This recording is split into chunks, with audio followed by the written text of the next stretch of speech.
Hi, hello, and welcome back to Bute Road, and thank you once again for joining me.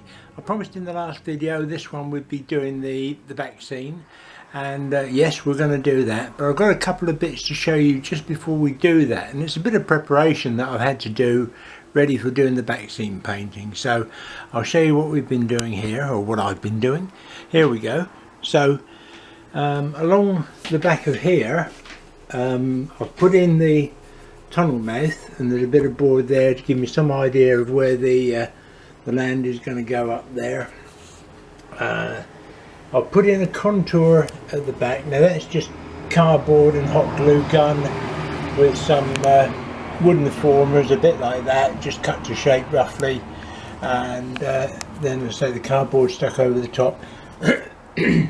I then cover that in masking tape and PVA to give a smoother sort of finish before I put the grass on. So we'll cover that in another video anyway, but that gives me some idea then when I'm doing the back scene what I'm actually looking at through the view as to what I want to get. And here we're going to have a T-junction, so the road will come out from the back and there'll be the road coming down from the hill, and then this road is going to go along the front. There'll be a cottage on the top of the hill there just to hide the back scene and where the road disappears to. So by the time there's some foliage up there and a little garden, that will be nice there. There will then be another one of these, and if we turn it around we have a pub, and the pub is going to go along in front of what will be a harbour wall, and then there'll be a roadway in front of the pub as well. The pub's probably going to go back a bit there somewhere, be raised up a little bit, so there'll be a roadway along by the harbour wall there, and so that's where we are with that. I've put in the contours along the back here. I've had to put a high nog in there because when it was folded up, the railings on the bridge were catching on the shelf here, so I had to do that. The village is going to be called Trewen, and it's a name I used on a previous layout many years ago, and I'm putting an outlet there for the River Wen that's going to come down the valley that I'll have to paint in the back scene, that's going to go on the doorway, and that will be an outlet for the River Wen down into the estuary. Oops, got me, nearly ripped my railings off, and out through there. I'll show you a couple of artist impressions now of what I've got in mind, and then we'll get on with the painting. The artist impressions are only Windows paint, so don't get too excited. It's nothing special, and the colours are a bit vivid, but that's what we'll have, is a little fishing village there, and I might be able to get another cottage in just on this corner here. I'm not sure. I've got a couple more bits on order that are coming, so we'll see how that comes out later on. But let's move on now. I'll show you my artist impression, then we'll get straight on and get some painting done.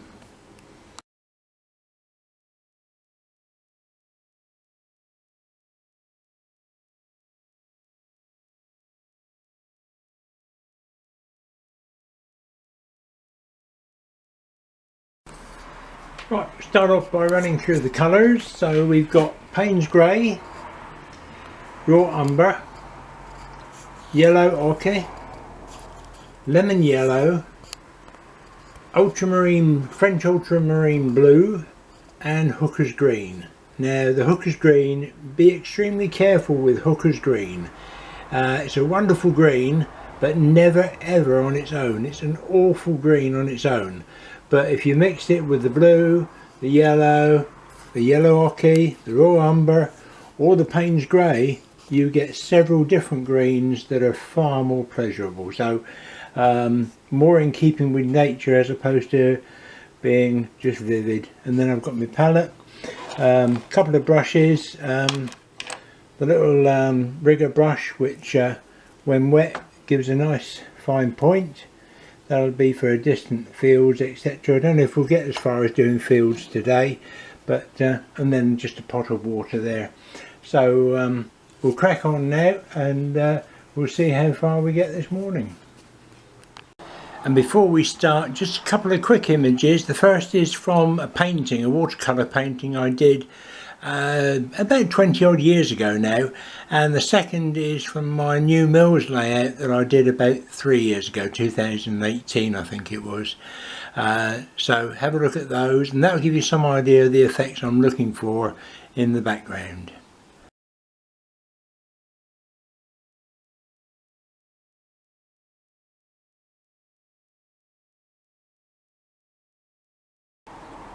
Okay, we're going to make a start. One colour I forgot to put out just now is the titanium white, so we'll be using that as well. So I'll put the colours out on my palette.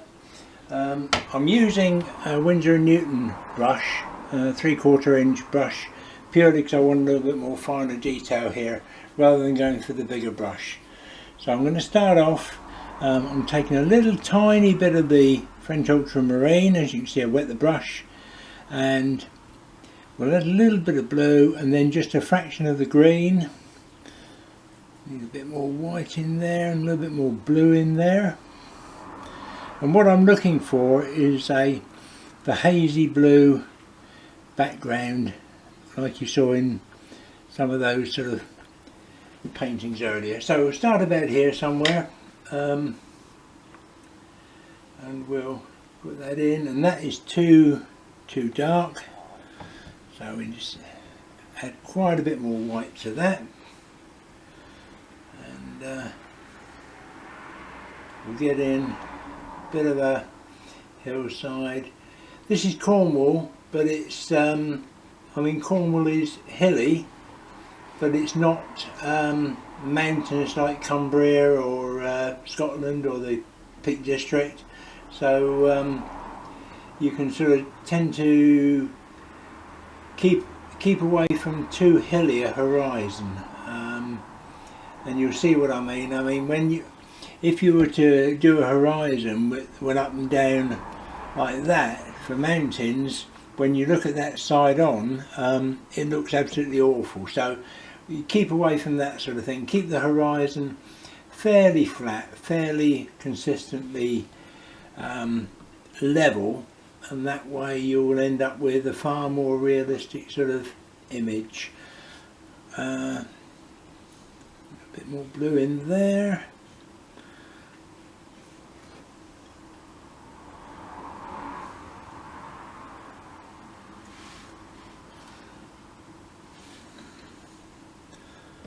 I'm just adding bits of colour as I go. Where I see I might want a better colour.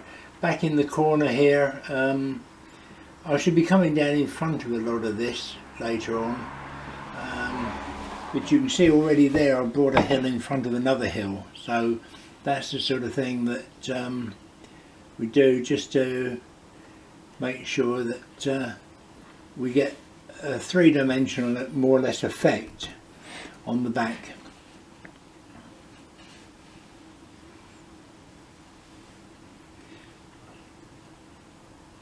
Although I said you don't want hills and mountains, don't put it dead level, because that will get just a bit too, probably a bit too boring.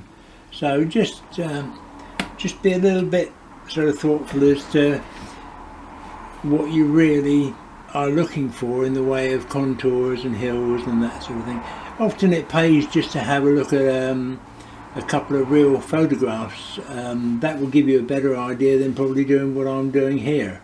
So right, now we've done that, we're going to move forward slightly, and so I'm just adding a little bit more of the green to there.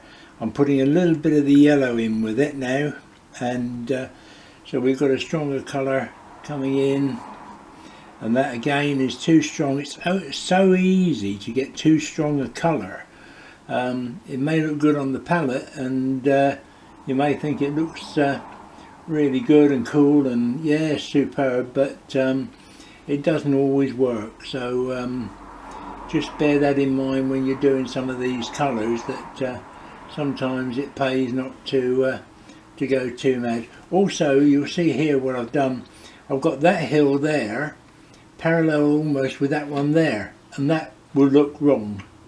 So although it happens in real life, I'm bringing the lower one up a bit and putting more of a bit in there, and I'm coming down below that part there and then back up. So there we're getting some different effects, and we'll get more and more as we move forward. I'm now adding a little bit of the yellow ochre, and we'll come on down again. Too strong. It's so easy to get it too strong when you're doing it, especially when you want it in the distance. What I'm trying to achieve here is a field of maybe, I don't know, corn or barren land, something like that. Thinking about maybe Exmoor, not Exmoor, what are we talking about? Bodmin Moor, Dartmoor, something like that.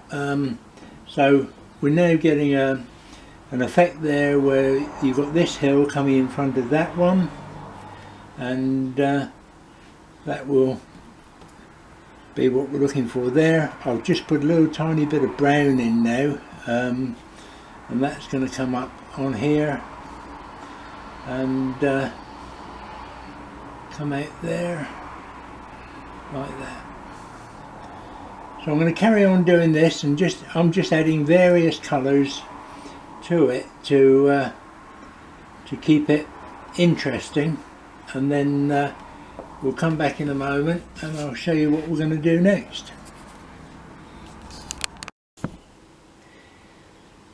It's also worth noting that your brush strokes and adding just maybe a little bit more colour. So there I've got a green that's going to be a fairly close field, and by adding a darker green in and then blending in, more or less like we did with the sky really, blending that in, you can get different contours in the field that's going to go through there.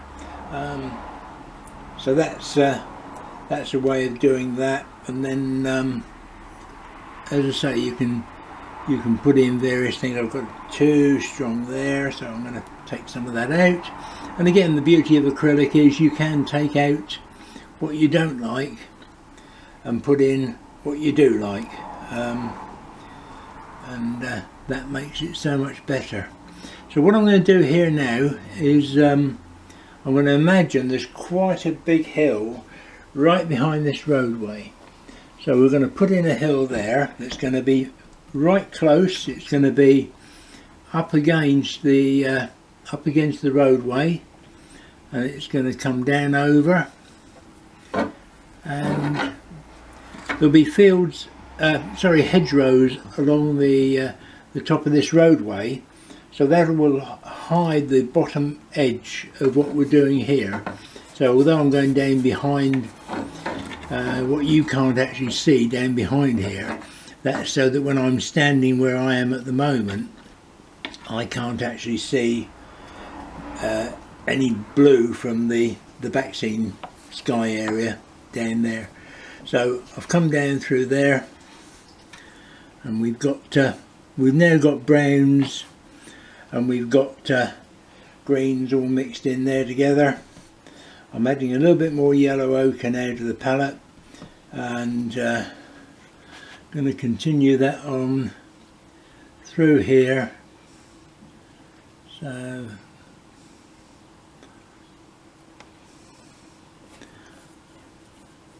and there we've got the yellow ochre just showing through. Whoops, sorry about that. There we go, so you can see what I'm doing. The yellow ochre is showing through on here now, and so this will be a field that will be behind the hedgerow that will form along the back of here. So we'll see how that comes out in a minute. I'll probably be putting a woods or something along the top of there, and again keeping it fairly level. The brush has got a little bit dry, so I'm just moistening the brush a little bit. Spread that out a bit easier. You don't want a feathered top, you want a fairly flat top edge on there. So